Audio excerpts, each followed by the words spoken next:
Hi guys! Nandito tayo sa garden. And, bago umulan, gusto ko lang ipakita sa inyo ang aking ginawang mga raised bed. Ayan. So, bali dalawang square one, tapos apat na rectangle. Yung ginawa natin. And, hindi naman sila kabigatan. Pero kailangan natin i-arrange kung paano natin gagawin. Ang aking asawa ay nandito na. Ang lamig. Niisip ko, siguro itong dalawa na to, tanggalin ko dito. Ito yung itsura niya. Goodness, there's already a slugs on it.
diba?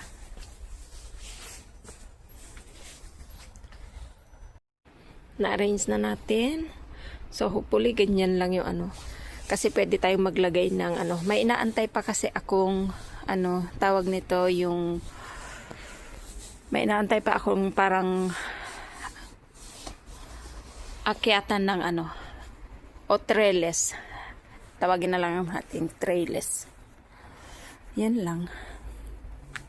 Diba? What you guys think about it? Ganda, diba? Makalat pa guys, pero oh, nagpasindi ang aking asawa ng ano.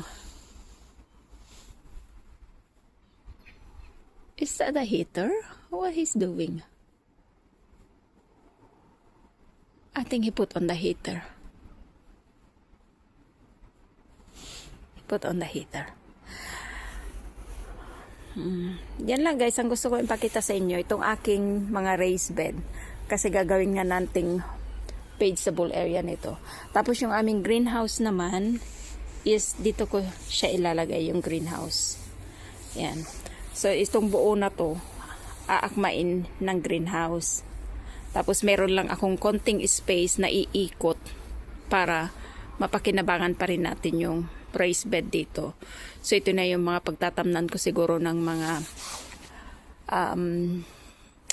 tomatoes. Kasi yung tomato na tinanim ko dun last year, ang ganda. Dami kong napakinabangan. Ito rin, tatapong ko rin to. Yung mga dry leaves na yon ilalagay ko dito. And then pag ano na, lahat ng puputulin namin dito sa ano, ilalagay ko dito. Kasi pag puro mga compost lang ang ilalagay mo, Diyos ko, ang dami. Bakit raised bed yung ginamit ko? Kasi nga, para ma-elevated yung, ano, kasi pagka laging umuulan, medyo mababa tong lupa na to. At saka mas maganda pag mga raised bed kasi. Parang mas malinis siyang tignan. Ganda, no? Yan lang.